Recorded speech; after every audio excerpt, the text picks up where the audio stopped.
Hello dear friend, स्वागत है आप सभी लोगों का हमारे YouTube channel bridge course by Ram लड़कते पर। देखिए, कल मैंने थोड़ा सा इसके फर्स्ट यूनिट का जो आपको साथ सिलेबस डिस्कस किया था। तो आज हम फर्स्ट यूनिट से कुछ इम्पोर्टेंट पॉइंट आपके पास लेकर के आए हैं। तो इसके अंतर्गत हम सबसे पहले language education policies in India, Bharat में जो एजुकेशन पॉलिसीज़ आई भाषा से रिलेटेड, उसके बारे में चर्चा करेंगे। तो देखिए, इसमें क्या कहा गया है कि over time several national commission such as Kothari commission 1964-66, national policy on education 1986, updated in 1992, and most recently NEP 2020। आगे क्या कहता है कि समय समय पर भारत में कई कमीशन यानी कई नीतियाँ शिक्षा के क्षेत्र में आती रहीं। सबसे पहले जिसमें बात करी गई, इसके अंतर्गत कोठारी कमीशन जो 1964 में आया था और इसने अपनी सिफारिशें 1966 में सरकार को दी। इसके बाद नेशनल एजुकेशन पॉलिसी 1986, जिसका अपग्रेडेशन सरकार द्वारा 1992 में किया गया। एंड मोस्ट रिसेंटली NEP 2020 यानी अभी हाल में नई शिक्षा नीति 2020 आई, इसमें न्यू एजुकेशन पॉलिसी और नेशनल एजुकेशन पॉलिसी 2020 भी किया गया। हैव लेड डाउन रिकमेंडेशंस, इसने अपनी रिकमेंडेशंस दी on the language use in school, जो भाषा स्कूल में यूज़ करिए। Recommendations on the language use in schools, इन सभी ने अपनी जो सिफारिशें दी कि भाषा स्कूल में कैसी यूज़ करी जानी चाहिए। तो इसमें all the earlier documents emphasize the idea that children can all the earlier documents emphasize, ये सभी जो डॉक्यूमेंट्स हैं जो एम्फेसाइज करते इस पे ज़्यादा जोर देते हैं the idea that children learn best when they are taught in the language. Children learn best when they are taught in the language that they can emotionally connect with। यानी बच्चों को ऐसी भाषा में पढ़ाया जाना चाहिए कि जिससे इमोशनली रूप से बच्चे जुड़े हुए हैं। अब देखो, सीधी सी बात है कि बच्चे को ऐसी भाषा, कौन सी भाषा? ऐसी भाषा का मतलब है कि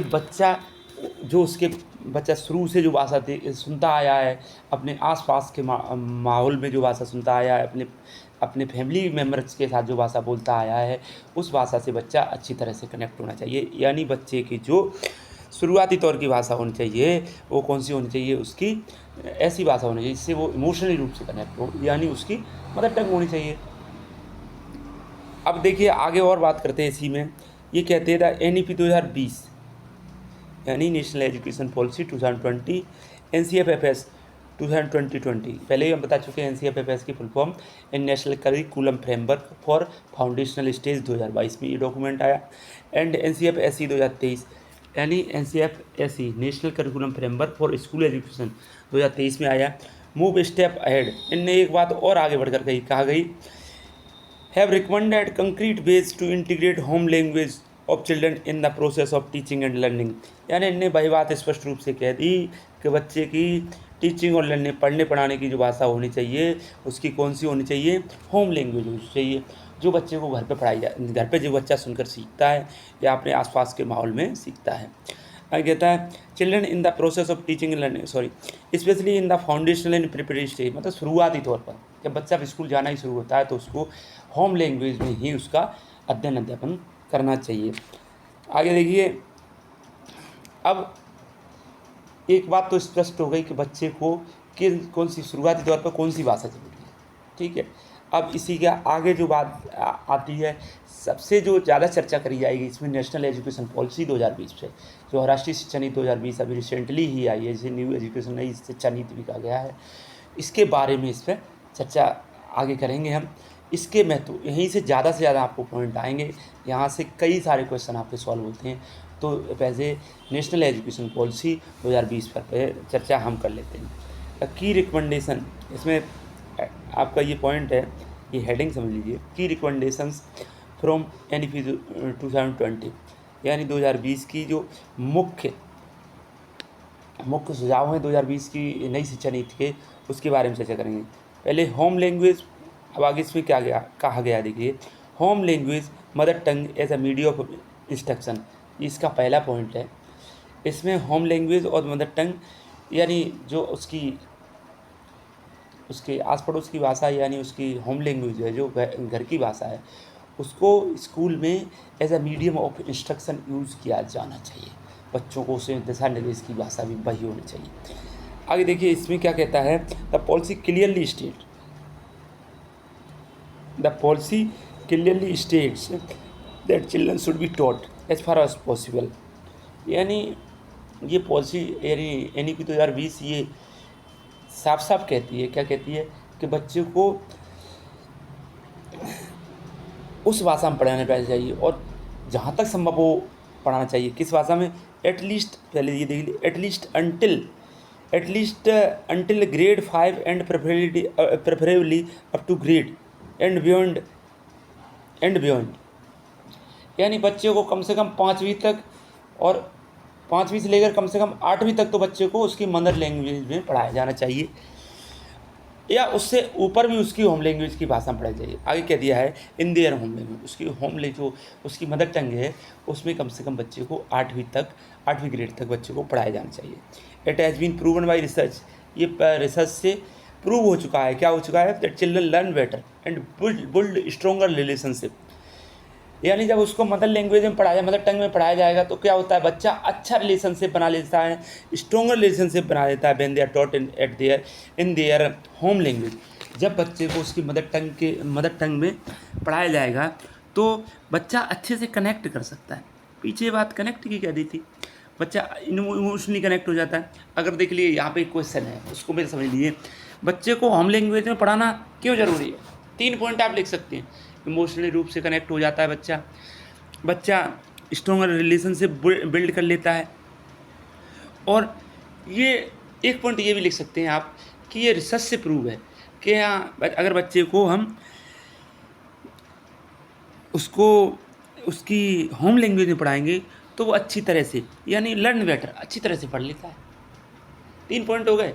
तो ऐसे अपने होम लैंग्वेज पे यहाँ देखिए एक छोटा सा क्वेश्चन बन सकता है, बड़ा आसान क्वेश्चन है, कुछ ज़्यादा नहीं। आप अपने मन में सोचिए बच्चे को होम लैंग्वेज क्यों पढ़ाना जरूरी है? आसान है, टीचर से कनेक्ट हो जाता है, आसान से सब्जेक्ट से कनेक्ट कर लेता है, ठीक है, क्योंकि वो लैंग्वेज उसके आसपास भूली जाती है। आगे देखिए क्या कहता है, आगे अगला नेक्स्ट पॉइंट है आपका, वो है फ्लेक्सिबल 3 लैंग्वेज फार्मूला। पहले देखिए इसके बारे में, फ्लेक्सिबल 3 लैंग्वेज फार्मूला के बारे में बात करें तो फार्मूला बताएं। The policy reiterates the emphasis the 3 language formula as opened in the earlier policies and documents. It suggests that children should learn 3 languages in school. यहाँ तक देखिए, the policy reiterates and emphasis, policy बार बार दोहराती है और इस बात पर जोर देती है, the 3 language formula as opened earlier policies and document, कि बच्चे को अर्लियर स्टेज पे कम से कम 3 लैंग्वेज पढ़ाना चाहिए, ठीक है। आगे क्या कहता है, it suggest that children should learn 3 language. इसमें ये कहा गया है पॉलिसी 2020 में कि बच्चे को 3 लैंग्वेजेस पढ़नी चाहिए, but gives flexibility to state in the choice. देखो ये स्टेट प्रदेश वाला नहीं है, इस स्थिति में उसको लैंग्वेज चूज करने की फ्लेक्सिबिलिटी देनी है, वो कौन कौन सी पढ़ना चाहता है। Of the language based on regional and cultural need, कि उसकी जो क्या नीड है उसकी लैंग्वेज की, उसकी बेस्ड रीजनल, उसकी क्षेत्रीय जो नीड हो और कल्चरल नीड हो, उसके अकॉर्डिंग उसको भाषा चुनने की छूट दी जानी चाहिए। अब देखिए क्या है, फॉलोइंग पैटर्न इज सजेस्टेड, यानी 3 लैंग्वेज फार्मूला का पैटर्न क्या होना चाहिए, फॉलोइंग पैटर्न इज सजेस्टेड, यहाँ बताया गया 3 लैंग्वेज फार्मूला। सबसे पहले उसकी जो फर्स्ट लैंग्वेज होनी चाहिए मदर टंग, पीछे भी कहा गया, ठीक है, मदर टंग और रीजनल यानी वो क्षेत्रीय भाषा, मदर टंग लगभग एक ही बात हो गई। इंश्योर कल्चरल ग्राउंडिंग इन लोकल एलिमेंट्स, उसमें क्या है कि बच्चा की कल्चरल चीज़ें उनसे जुड़ा रहता है, उन चीज़ उसके परिवेश में रहता है, इसलिए उसकी मदर टंग जरूरी है। मदर टंग क्यों, अभी कोई पूछ ले कि आपको मदर टंग क्यों जरूरी है, को पीछे भी आप पढ़ के आ रहे हैं कि कनेक्ट अच्छा करता है, इमोशनली कनेक्ट करता है, स्ट्रॉन्ग रिलेशन से बिल्ड करता है, और बच्चा अच्छी तरह, मतलब रिसर्च बता चुकी है बच्चा बहुत अच्छी तरह पढ़ता है। आपको ये भी क्वेश्चन बन सकता है, देखिए बात वही वहाँ फिरा के आप अपने मन से भी क्वेश्चन कर सकते हैं। थोड़ा-सा ये नहीं है कि रटने की स्थिति में जा कर के, यहाँ रटने की बात नहीं करी गई, हमें क्यों ज़रूरी है मदर लैंग्वेज में पढ़ाना, हम क्यों ज़रूरी है होम टंग में पढ़ाना, बच्चा को क्या आवश्यकता है उसको मदर टंग की। अब ये 3 लैंग्वेज फ़ॉर्मूला भी बात हो रही है और मदर टंग की बात क्लियरली हो गई। अब पहली लैंग्वेज तो उसकी मदर टंग होगी, क्यों होगी, कल्चरल ग्राउंड लोकल लैंग्वेज, क्योंकि उसकी लोकल की लैंग्वेज है, आसानी से सीख जाता है बच्चा। सेकंड क्या है, हिंदी और any other Indian modern language, जहाँ जैसे या तो हिंदी पढ़ानी चाहिए सेकंड लैंग्वेज, या अदर मॉडर्न इंडियन लैंग्वेज, या हिंदी नहीं, वो जो हिंदी भाषी राज्य नहीं है वहाँ पे अदर लैंग्वेज भी है, उनको पढ़ाना चाहिए हिंदी जगह पे। इनकरेजेस, जिससे क्या बढ़ता है, नेशनल इंटीग्रेशन, राष्ट्रीय एकता का विकास होता है। अगर आप हिंदी या अन्य मॉडर्न इंडियन लैंग्वेज पढ़ाएंगे तो उससे राष्ट्रीय एकता का विकास बच्चे में होगा।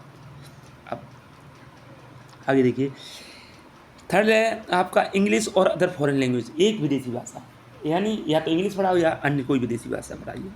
इससे prepare student for global opportunities.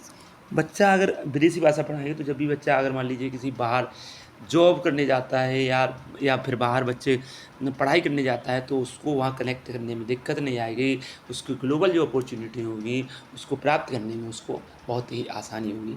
ये था आपका 3 लैंग्वेज फार्मूला, बहुत इजी है। और स्पेशली आप पीछे देखिए 3 लैंग्वेज फार्मूला पे एक क्वेश्चन दिया हुआ है। इसके बाद जो भी यहाँ तक देखिए आपने 2 क्वेश्चन तो मेरी समझ से तैयार कर लीजिए, मदर लैंग्वेज क्यों ज़रूरी है, ठीक है। आपका 3 लैंग्वेज फार्मूला क्या है, तीनों लैंग्वेज हैं, कैसी लैंग्वेज आप समझ लीजिए, एक होम लैंग्वेज हो या मदर लैंग्वेज हो या दूसरी लैंग्वेज हिंदी हो या मॉडर्न इंडियन लैंग्वेज हो, तीसरी लैंग्वेज कौन सी, कोई विदेशी भाषा हो, इंग्लिश या विदेशी भाषा। यही इतने में काम चल जाएगा आपको अगर आंसर आता है। अगर ये चीज़ें आती हैं तो इसमें कोई ज़्यादा रटने की बात नहीं है, हम आपसे लॉजिक से भी इतनी चीज़ें सोचनी चाहिए।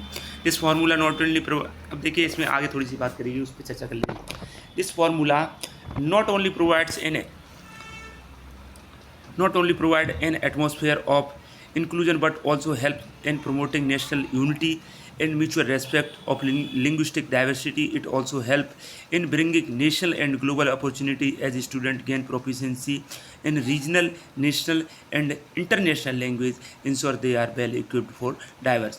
यानी पहले ही बता दिया मैंने आपको कि बच्चा एक तो क्या है, एक और इसमें बच्चे को क्या है, नेशनल यूनिटी, इसमें जो मेन पॉइंट है इसमें समझ लीजिए क्या क्या अगर फ़ायदे होंगे, अब 3 लोग भी पढ़ाएंगे। प्रमोटिंग नेशनल यूनिटी यानी राष्ट्रीय एकता का विकास होगा, म्यूचुअल रेस्पेक्ट होगी, एक दूसरे के लिंग्विस्टिक, कई लैंग्वेज सीखेगा तो दूसरी लैंग्वेज के बारे में उसके पारस्परिक सम्मान भी बना रहेगा। It also help bringing national and global opportunity, बच्चे को नेशनल एंड ग्लोबल अपॉर्चुनिटी के लिए भी तैयार किया जाएगा। पीछे हम सारी बातें इस पर डिस्कस कर चुके हैं, फिर भी हमने नीचे लिखा है, आप देख लीजिए इनको। As student gain proficiency in regional national and international language and ensure they are. देखिए इसमें ज़रूरी नहीं है कि हम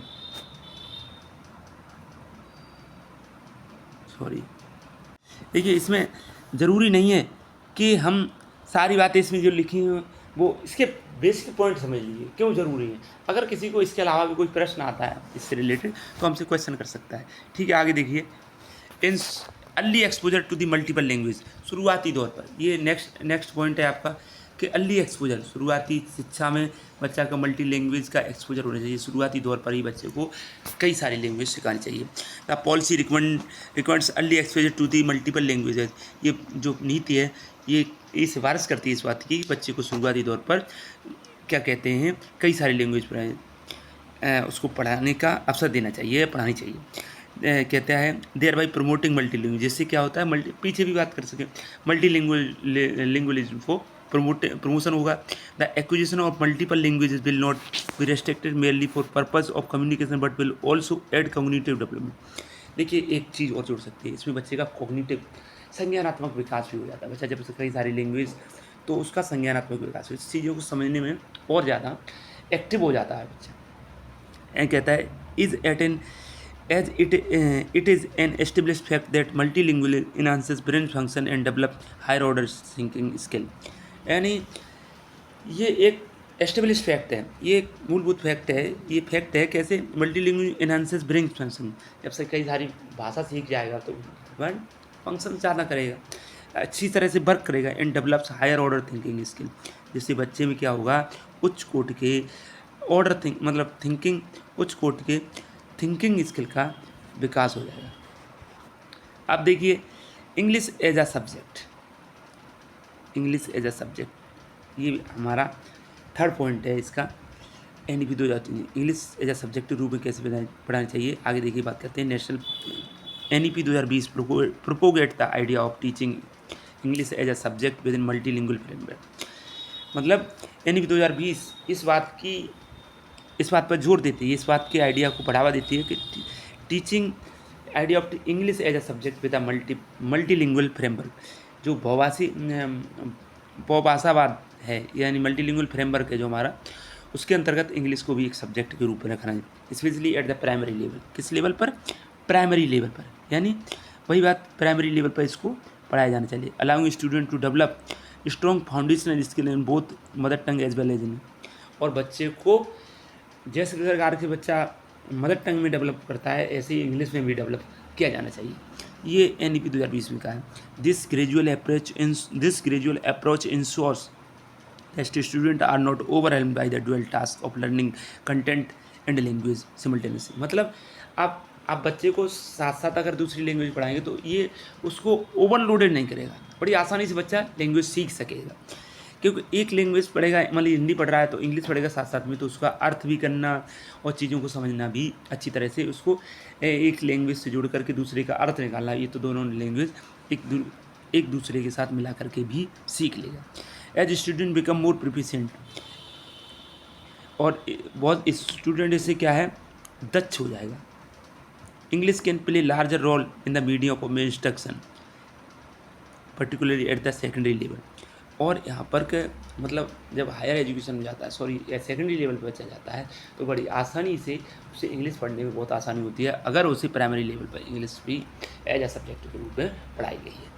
ठीक है, तो student can achieve both linguistic competence and academic success in global world, यानी दोनों चीज़ें बच्चा लिंग्विस्टिक कॉम्पिटेंस भी यहाँ पे अचीव कर सकता है और सक्सेस इन ग्लोबलाइज्ड वर्ल्ड। और अगर मतलब वैश्विक रूप से देखा जाए तो बच्चा उसमें भी बच्चे को आगे पढ़ने में, विदेशों में पढ़ने में या विदेशों में जॉब करने में भी कोई दिक्कत का सामना नहीं करना पड़ेगा।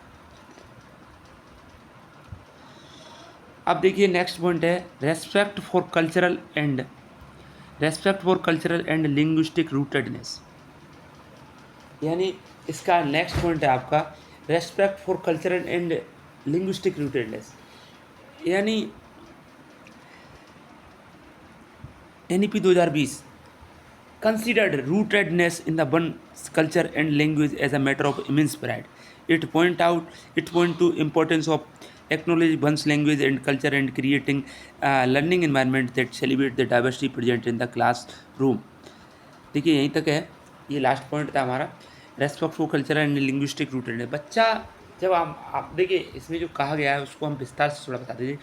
बच्चे को जब हम कई लैंग्वेज सिखाते हैं तो वो एक दूसरे की कल्चर की रेस्पेक्ट कर, दूसरी लैंग्वेज की या दूसरे लोगों की कल्चर की रेस्पेक्ट करने का उसमें गुण आ जाता है, क्योंकि दूसरी लैंग्वेज के साथ अगर हम सीखते हैं तो उसका कल्चर भी समाहित तो होता है।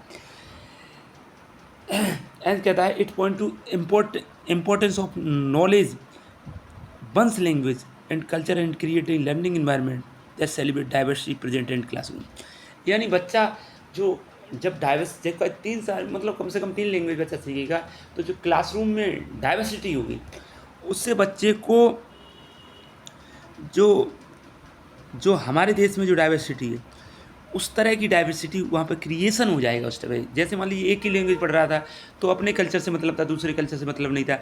अब क्या है, कई सारे लैंग्वेज जब सीख रहा है तो दूसरे का भी सम्मान करना सीख जाएगा, दूसरे के कल्चर को सेलिब्रेट करना सीख जाएगा, दूसरे कल्चर को अपने समाहित करना सीख जाएगा। ठीक है, ये था हमारा आज का वीडियो। अगर कोई भी पॉइंट नहीं समझ में आया हो तो उससे हमसे कमेंट करें, मैं क्लियर करूँगा। इसमें कई सारे question, multiple choice question, fill in the blanks question, descriptive question भी आपके इसमें सॉल्व हुए हैं। और हम फिर से भी बता दें किसी दिन का इसमें हमने कौन कौन से क्वेश्चन सॉल्व किए, नहीं तो मैं हर एक में बताता भी गया हूँ कौन कौन से सॉल्व किए। और मेन थीम क्या है कि एक क्वेश्चन तो और बचा है, अगर कोई आप ऐसे क्वेश्चन आ जाता है कि बताइए की रिकमेंडेशंस ऑफ 2020 क्या है, तो आप ये सभी लिख सकते हो, वो की रिकमेंडेशंस ही दी गई हैं। ठीक है, थैंक यू, दैट्स ऑल।